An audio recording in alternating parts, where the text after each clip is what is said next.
Student, कल हमारा Hindi pedagogy finish हो गई थी। आज हम ये हिंदी ग्रामर देखेंगे, ठीक है। तो ये हमारा सिलेबस है सेकंड पेपर का, और फर्स्ट में भी यही चीज़ें आती हैं लगभग, लेकिन स्पेशली ये सेकंड पेपर का है। तो आप लोग देखिए, क्योंकि ग्रामर तो चेंज नहीं होती और सारी ही चीज़ें दोनों ही पेपर में आती हैं, तो आप लोग दोनों ही पेपर की तैयारी कर सकते हैं आप। तो देखते हैं, पहला हमारा टॉपिक है अपठित गद्यांश। तो ये तो सभी कर ही लेते होंगे, फिर भी थोड़ा सा देखते हैं इसमें क्या होता है, बता देते हैं थोड़ा सा। देखिए, अपठित गद्यांश में क्या होता है कि बस एक गद्यांश लिख के या पैराग्राफ लिख के हमें आता है और उसी में से क्वेश्चन पुटअप किए जाते हैं। तो इस तरह से ये पैराग्राफ दिया गया है और इसमें से ये क्वेश्चन दिए गए हैं और हमें 4 ऑप्शन दिए जाएंगे। तो हम लोगों को राइट ऑप्शन पर राइट करना है या सर्कल ब्लैक करना है। तो ये तो सब कर ही लेते हैं, इसमें बताने जैसा कुछ है नहीं है। ये इसी तरह से दिए हुए हैं, क्वेश्चन उसी में से आएंगे तो सब कर ही लेंगे। हम आगे देखते हैं। देखिए, मैंने हिंदी ग्रामर का फर्स्ट टॉपिक पहले करा दिया था हिंदी पेडागोजी से पहले। आज मैं सेकंड टॉपिक कराऊंगी, जो कि है वर्ण तथा ध्वनि विचार, ठीक है। वर्ण तथा ध्वनि विचार, ये सेकंड टॉपिक है हिंदी ग्रामर का। इसे देखते हैं। फर्स्ट हमारा हो गया था, हिंदी पेडागोजी से भी पहले करा दिया था मैंने। तो इसे देखते हैं, वर्ण क्या होता है। वर्ण होता है सबसे छोटी इकाई किसकी? भाषा की। वर्ण भाषा की सबसे छोटी इकाई होती है, जिसे कि हम तोड़ नहीं सकते, जिसके हम खंड नहीं कर सकते, जिसके हम पार्ट नहीं कर सकते, ठीक है। जिसको बिल्कुल भी तोड़ा नहीं जा सकता, वो खुद ही इतना छोटा है कि उसे हम कैसे तोड़ सकते हैं, ठीक है। वर्ण के उच्चारण समूह को क्या कहते हैं? ये कॉमन चीजें हैं, मैं बस स्टार्टिंग से आपको करा दे रही हूँ। वर्ण के उच्चारण समूह को वर्णमाला कहते हैं। और वर्ण कितने होते हैं? ये 46 होते हैं। ये कॉमन है, तो नॉलेज है, तो आप लोग इसे अच्छे से कर लीजिए। संयुक्त व्यंजन कितने होते हैं? संयुक्त व्यंजन होते हैं 4, ठीक है। संयुक्त व्यंजन याद रखिएगा 4 होते हैं। एक मिनट, आपको लिख के ही समझा देती हूँ थोड़ा सा, जिससे आपको याद हो जाएगा। एक मिनट, हाथ सही नहीं बैठता है।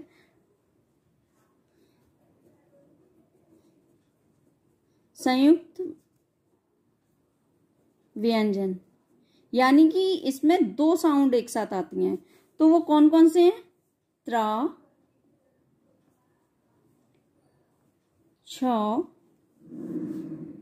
ज्ञा और ये श्रा। ये क्या है? 2 साउंड मिलके आती हैं, तो ये क्या है? संयुक्त व्यंजन, ठीक है। और स्वर वर्ण क्या होते हैं? जिनको हम स्वतंत्र रूप से पढ़ते हैं, जिनमें हमें किसी की सहायता की आवश्यकता नहीं होती और वो खुद ही स्वतंत्र रूप से पढ़े जाते हैं, ठीक है। और स्वरों की संख्या कितनी होती है?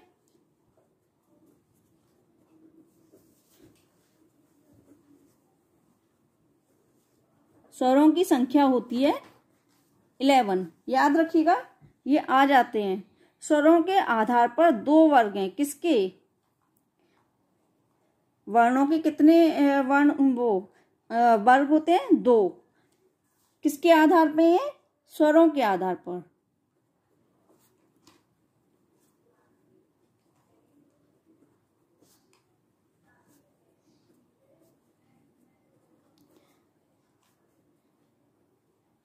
सॉरी, 2 वर्ग कौन से हैं?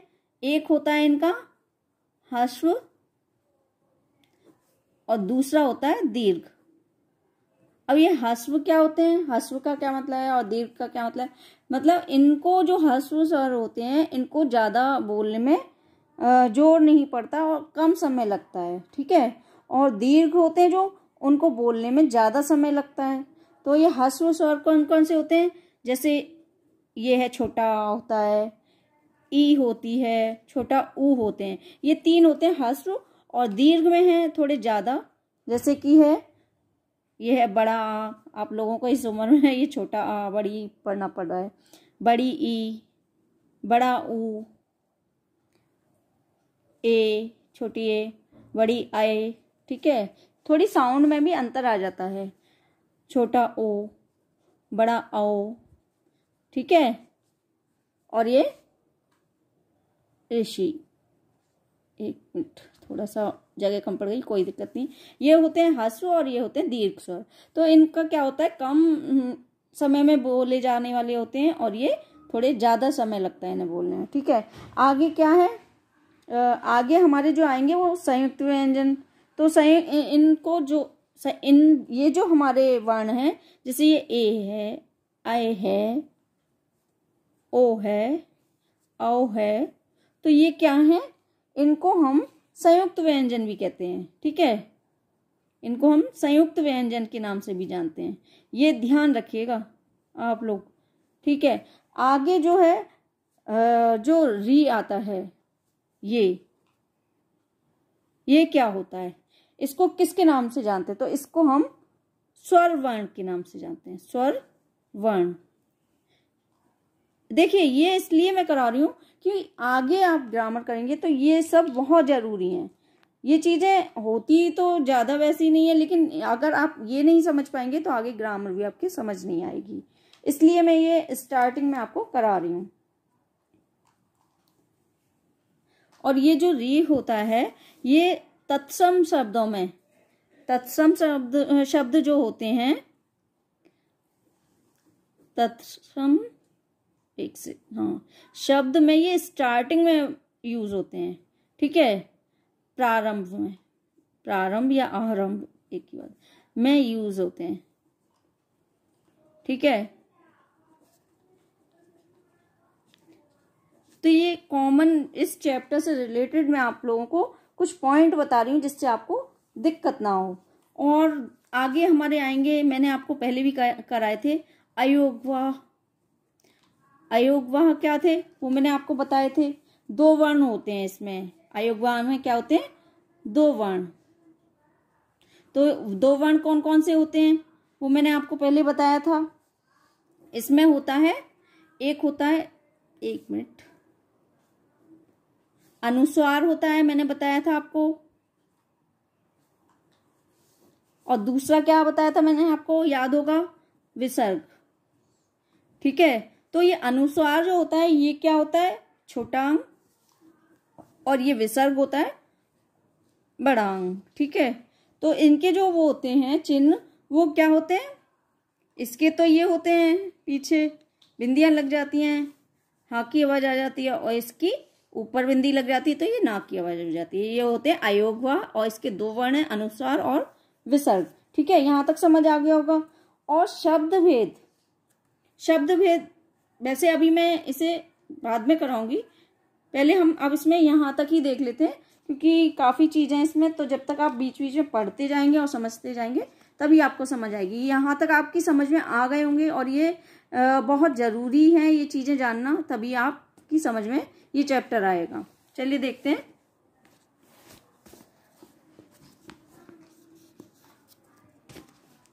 सेकंड टॉपिक है हमारा ये वर्ण तथा वर्णमाला। संरचना की दृष्टि से वर्ण भाषा की लघुत्तम इकाई है। देखिए मैंने बताया था अभी कि ये सबसे छोटी इकाई होती है, ठीक है। वर्ण उस मूल ध्वनि को कहते हैं जिसका खंड संभव नहीं है, यानी कि इसे तोड़ा नहीं जा सकता। ये वर्ण दिए हुए हैं जैसे अ, क, च, प इत्यादि वर्ण के अंतर्गत अक्षरों की प्रवृत्ति, ध्वनि चिन्ह तथा शब्द निर्माण की प्रक्रिया का अध्ययन होता है।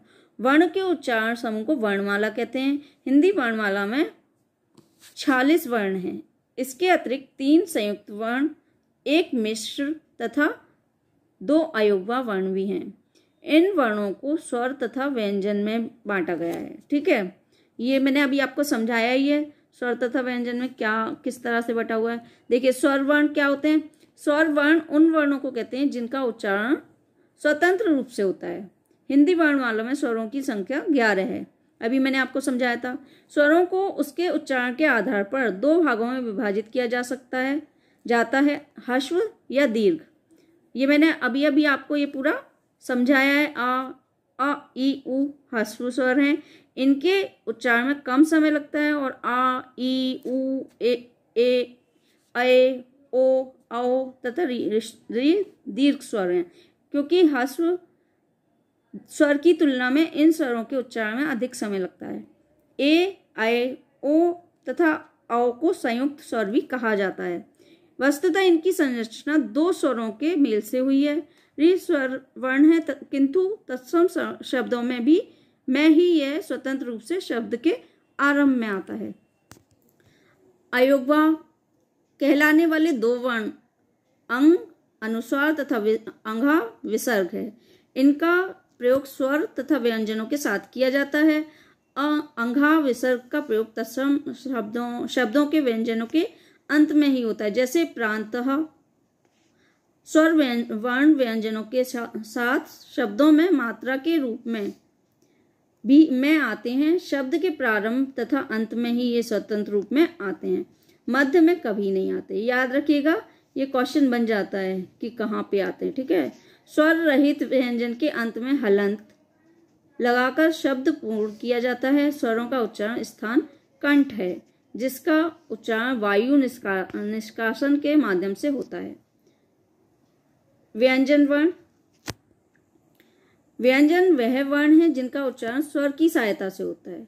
देखिए, जो स्वर हैं वो तो स्वयं ही किसी की बिना सहायता के बोले जा सकते हैं, लेकिन व्यंजन जो होते हैं उन्हें स्वर की सहायता से ही बोला जाता है। ठीक है, तो जिनका उच्चारण स्वर की सहायता से होता है। प्रत्येक स्वतंत्र वर्ण के उच्चारण में आ स्वर की ध्वनि छिपी हुई है।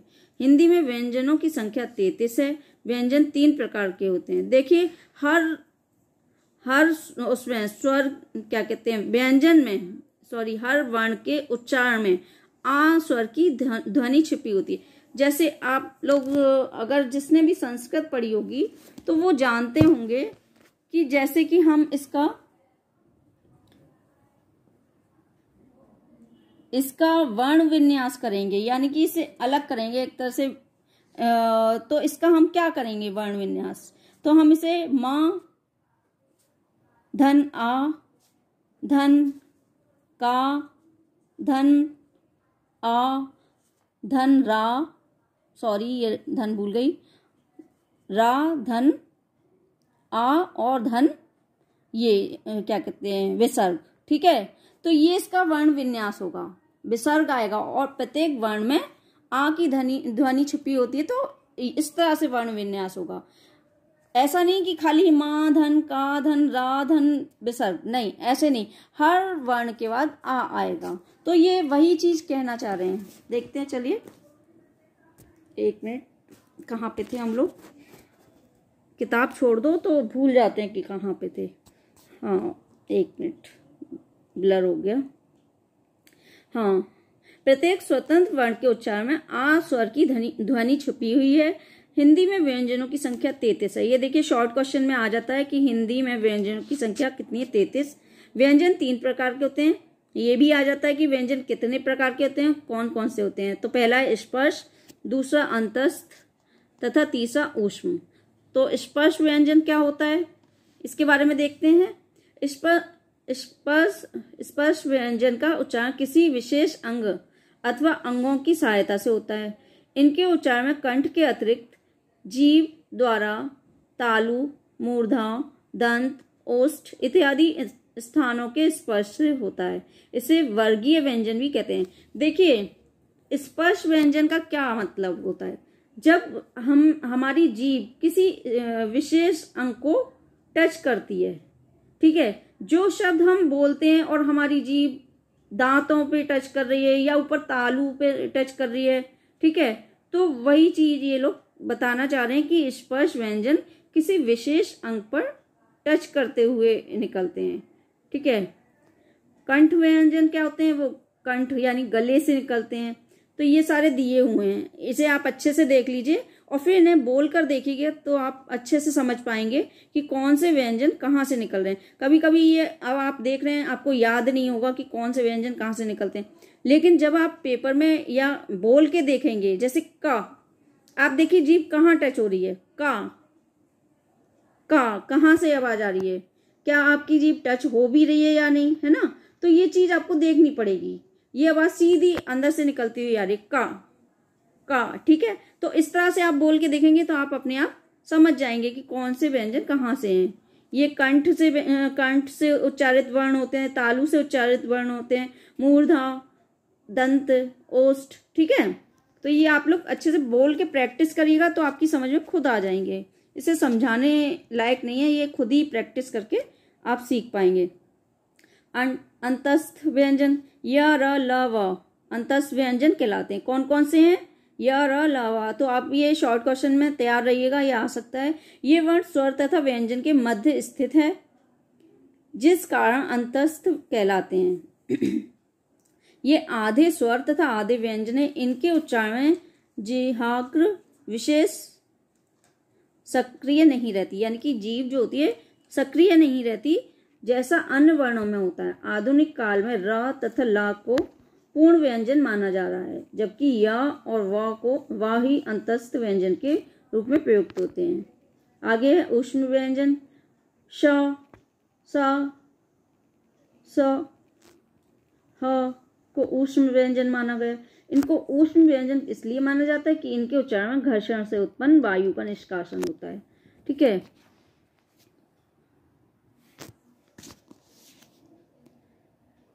इनके अतिरिक्त हिंदी वर्णमाला में 3 संयुक्त व्यंजन ये होते हैं। छ, त्र, ज्ञ भी सम्मिलित हैं, श्र, ठीक है। ये देखिए मैंने अभी बताए थे। एक मिश्र वर्ण है। मिश्र वर्ण कौन सा है? ये श्र, ठीक है।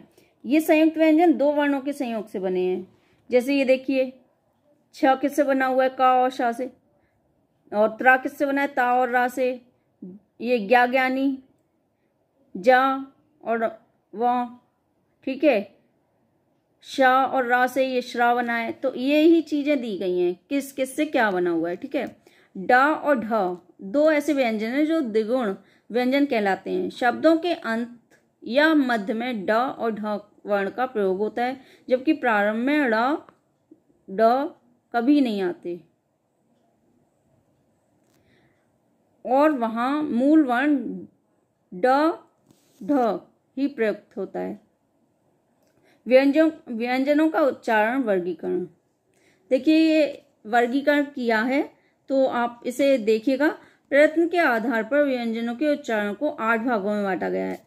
ये आप देख लीजिएगा, मैं इसके भाग बता दे रही हूँ, शॉर्ट क्वेश्चन में आ जाता है तो आप लोग देख लीजिएगा कि कौन से 8 भाग हैं। स्पर्श, स्पर्श संघर्षी, संघर्षी, अनुनासिक, नासिक, पार्श्विक, प्रकंपित, उत्क्षिप्त और अर्धस्वर। ये 8 भाग हैं और इनके ये कौन कौन से किस में आते हैं ये आप लोग देख लीजिएगा। आगे देखते हैं। वहाय प्रयत्न के आधार पर संपूर्ण व्यंजनों को 2 भागों में विभाजित किया जाता है, अल्पप्राण और महाप्राण। देखिए मैं पहले करा चुकी हूँ कि अल्पप्राण और महाप्राण का क्या मतलब है। अल्पप्राण का मतलब ये होता है कि जिनमें मुंह से कम वायु निकलती है और जिन पे कम हमें बल देना पड़ता है, ठीक है। और महाप्राण जिनमें से ज्यादा वायु हमारे मुंह से निकलती है और हमें जोर देकर या बल देकर कोई शब्द बोलना पड़ता है या वर्ण बोलना पड़ता है, उसे महाप्राण कहते हैं। मैं पहले कई बार ये समझा चुकी हूँ। आगे देखते हैं। जिन वर्णों का उच्चारण करते समय मुख से निकलने वाली श्वास की मात्रा अल्प रहती है, वैसे वर्णों को अल्पप्राण कहा जाता है। प्रत्येक वर्ण समूह का पहला, तीसरा तथा 5वां वर्ण अल्पप्राण कहलाता है। महाप्राण वर्णों के उच्चारण में श्वास की अधिक मात्रा निष्कासित होती है। प्रत्येक वर्ग का दूसरा, चौथा व सभी ऊष्म वर्ण महाप्राण हैं। ये देखिए ये सारे वर्ण दिए हुए हैं, इत्यादि अल्पप्राण व्यंजन हैं, ठीक है। ये आप लोग देख लीजिएगा, याद कर लीजिएगा कौन कौन से हैं। इनके उच्चारण में हवा की कम मात्रा तथा हवा कम शक्ति के साथ बाहर आती है। ये महाप्राण व्यंजन हैं। इनके उच्चारण में हवा की अधिक मात्रा तथा हवा शक्ति के साथ बाहर आती है। ध्वनि के उच्चारण में तंत्रियों के कंपन की प्रक्रिया होती है। इस कंपन के कारण वर्ण के उच्चारण के साथ जो तरंग वायु के साथ बाहर आती है उसे घोष कहा जाता है। घोष किसे कहा जाता है? ये शॉर्ट क्वेश्चन में आ सकता है। तो घोष किसे कहा जा सकता है? ध्वनि के उच्चारण में तंत्रियों के कंपन की प्रक्रिया होती है, मतलब जो ध्वनि हमारे मुंह से निकलती है और जो हम उच्चारण करते हैं उसमें जो ध्वनि हमारे मुख से निकलती है उसमें जो कंपन की प्रक्रिया होती है, इस कंपन के कारण वर्ण के उच्चारण के साथ जो तरंग वायु के साथ बाहर आती है, मतलब जो वायु एकदम बाहर आती, कंपन होता है, उसे घोष कहा जाता है। ठीक है, इस आधार पर वर्णों को 2 भागों में विभाजित किया गया है, सघोष और अघोष। ये शॉर्ट क्वेश्चन में आ जाते हैं, आप लोग देख लीजिएगा। जब स्वर तंत्रियां एक दूसरे के निकट आकर वायु में कंपन पैदा करती हुई ध्वनि के उच्चारण में सहायता करती हैं तो ऐसी ध्वनियों को सघोष कहते हैं। सभी स्वर वर्ण प्रत्येक व्यंजन वर्ग का तीसरा, चौथा, पांचवा वर्ण तथा अंतस्थ वर्ण य, र, ल, व तथा ह सघोष कहलाते हैं। अघोष ध्वनियों के उच्चारण में स्वर तंत्रियां दूर दूर रहती हैं तथा वायु स्वर तंत्रियों में बिना कंपन के निकल जाती हैं। व्यंजन वर्ग का पहला, दूसरा तथा स ऊष्म वर्ण अघोष हैं। स्वराघात तथा बलाघात, ये भी मैं पहले बता चुकी हूँ। स्वराघात तथा बलाघात का संबंध शब्दों के उच्चारण के समय वर्ण पर पड़ता है। इसके द्वारा शब्दों को समझने की चेतना सामने आती है। वही है जिस पे हम ज्यादा जोर दे रहे हैं, ठीक है, बल लगा रहे हैं, बलाघात, ठीक है, वही मैं पहले समझा चुकी हूँ। आगे देखते हैं। शब्दों का उच्चारण करते हुए किसी वर्ण पर अधिक बल दिया जाता है, उसे स्वराघात कहते हैं। यह बल स्वर पर अधिक होने के कारण स्वराघात कहलाता है। बलाघात का प्रभाव वर्णों के बदले शब्दों पर पड़ता है। बलाघात विशेषण के समान अर्थ का निवारण तथा परिवर्तन में सहायता प्रदान करता है। अनुतान, उच्चारण के आरोह अवरोह को अनुतान कहते हैं। अनुतान किसे कहते हैं? शॉर्ट क्वेश्चन में आ जाता है कि आरोह अवरोह को उच्चारण के आरोह अवरोह को अनुतान कहते हैं। यह आरोह अवरोह शब्द तथा वाक्य का सही अर्थ प्रदान करता है। मात्रा विचार, व्यंजन तथा स्वर के संयोग से जो रूप परिवर्तन होता है उसे मात्रा कहते हैं। प्रत्येक स्वर की अपनी मात्रा है। अ के लिए कोई मात्रा चिन्ह निर्धारित नहीं है क्योंकि यह सदा व्यंजन के साथ उच्चारित होती है। अन्य स्वरों की मात्रा निम्न है। ये इस तरह से मात्राएं दी हुई हैं, आप लोग देख लीजिए। ये तो छोटे बच्चे भी जानते हैं, आप लोग देख लीजिए।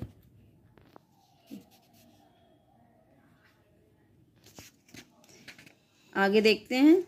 ये देखिए ह्रस्व स्वरों, ये मैं बता चुकी हूँ। ह्रस्व स्वरों अ, ई, उ में एक मात्रा होती है, बाकी सभी दीर्घ स्वरों में 2 मात्राएं होती हैं। र के साथ उ तथा औ की मात्रा का रूप अन्य व्यंजन वर्णों से थोड़ा भिन्न होता है। यह इस प्रकार है। ये देखिए, ये मात्राएं दी हुई हैं और ये इस तरह से दिया हुआ है। शब्दों में मात्रा संबंधी अशुद्धियां, ये देखिए, ये इस तरह से दिया हुआ है। इसे आप देख लीजिए, क्योंकि इसमें मैं क्या बताऊं ये आप लोग समझने वाली बात है। आप लोग समझ लीजिएगा, बेकार टाइम खराब करने वाली बात होगी। आप लोग देखिए, इसे समझ आ गया होगा कि इस तरह से मात्रा, शुद्ध शब्द कौन से होते हैं और अशुद्ध शब्द कौन से होते हैं, ये आ भी जाते हैं कि शुद्ध रूप कौन सा है, आप लिखिए। ठीक है, तो ये हमारा सेकंड टॉपिक आज फिनिश हो गया है, वर्ण तथा ध्वनि विचार।